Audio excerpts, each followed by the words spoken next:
Chào mừng anh em đã quay trở lại với thú vị và bổ ích, nơi cập nhật những cú vả thời cuộc nhanh như bún chửi lên sóng.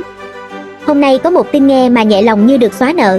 Mỹ và Trung quyết định nghỉ chiến thuế quan trong 90 ngày. Tạm gọi là giải lao giữa hiệp. Nhưng mà khoan, trong lúc các ông lớn thế giới đang hạ nhiệt, thì ngay giữa thủ đô Hà Nội, trái tim rực lửa của Tổ quốc, lại xảy ra một vụ việc khiến dân tình phải lạnh sống lưng. Một cô gái bị hành hung ngay trong nhà, bởi một người lạ mặt đi cùng tổ công tác công an. Mà đấm không phải đấm thường, đấm thẳng vào đầu, vào mặt, khiến nạn nhân nhập viện và phải chuyển viện liên tục. Lý do? Chỉ vì rút điện thoại ra quay quá trình làm việc. Nghe vô lý như chuyện cổ tích giữa thời 4.0, nhưng nó thật 100% anh em ạ. Cái ác không phải lúc nào cũng mặc đồ đen, mà đôi khi mặc thường phục, không bản tên, nhưng vẫn ra vai như trùng cuối. Anh em biết không, Hà Nội thủ đô nghìn năm văn hiến, nơi mà người ta thường nói, ra đường gặp công an còn nhiều hơn gặp hàng quán.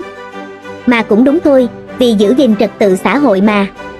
Nhưng có bao giờ anh em tưởng tượng nổi, ngay giữa lòng thủ đô, có một cô gái trẻ lại bị đấm không trượt phát nào, ngay tại nhà chị ruột mình, bởi một người được cho là thành viên tổ công tác công an phường.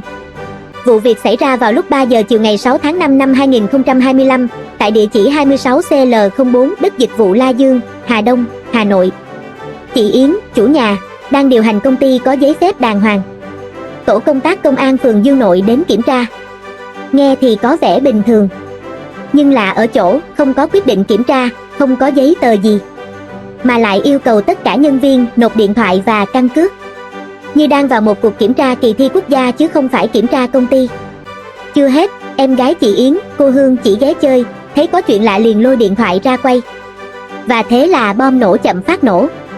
Một người đàn ông mặc thường phục, không bản tên, không sắc phục, không thẻ ngành, lao đến như trong phim hành động, đấm cô Hương tới tấp khiến cô đập đầu vào cửa, bị thương nặng, phải nhập viện và liên tục chuyển viện 3 lần vì chấn thương nghiêm trọng. À mà khoan, tưởng đâu sau khi đánh người, tổ công tác sẽ bình tĩnh lập biên bản, xin lỗi, hoặc ít nhất là giải thích. Nhưng không. Họ đi thẳng vào phá camera. Đúng rồi, nghe chị Yến nói trong nhà có lắp camera ghi lại sự việc, họ liền ngắt điện, tháo đầu ghi, rút dây mạng như thể đang trộm wifi nhà hàng xóm. Tổ công tác, thưa quý vị, hành xử y như đang vô hiệu hóa chứng cứ trong phim hình sự Mỹ. Chỉ khác là không có diễn viên, mà có người thật bị thương. Câu hỏi đặt ra là, người đàn ông đánh cô Hương là ai?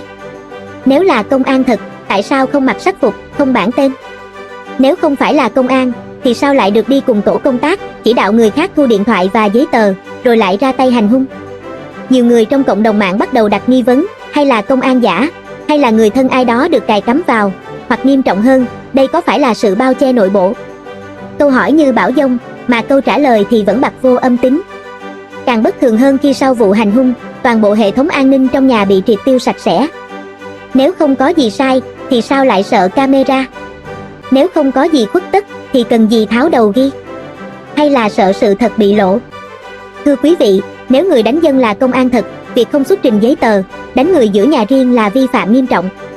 Còn nếu là người ngoài, thì lại càng sai, bởi công an mà để người ngoài tham gia kiểm tra, rồi đánh người thì là lỗi hệ thống, là thất bại toàn tập trong giám sát lực lượng thực thi công vụ. Giống như vụ việc xảy ra trước đó ở Sóc Trăng, công an đánh 2 thiếu niên, cũng được camera ghi lại. Sau khi bị phanh phui, những người liên quan lập tức bị đình chỉ và xử lý.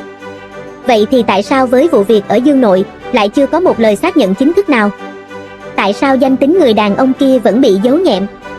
Camera, thưa anh em, là nhân chứng sống, không biết nói dối. Nhưng một khi đã bị rút dây, ngắt điện, thì tức là có người muốn cắt luôn cả sự thật.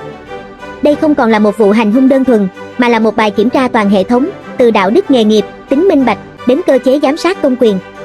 Nếu không có sự kiểm tra độc lập, nếu chính lực lượng công quyền không tự giám sát lẫn nhau, thì quyền lực sẽ trở thành vũ khí chĩa vào dân. Cho nên, sự việc ở Dương Nội không chỉ là một cú đấm vào mặt cô Hương, mà là một cú đấm vào niềm tin của nhân dân. Là cú tát vào khái niệm công lý giữa đời thường. Và nếu công lý không được thực thi, thì im lặng chính là đồng lõa. Đôi mắt anh em nghĩ sao về vụ việc này? Người đánh dân là ai? Là công an thật, giả, hay người quen của hệ thống? Hãy để lại bình luận bên dưới. Loa Phường và đừng quên bấm đăng ký kênh, bật chuông thông báo để không bỏ lỡ những câu chuyện vừa nóng hổi, vừa dí dỏm mà vẫn bóc tách vấn đề sắc như dao cạo.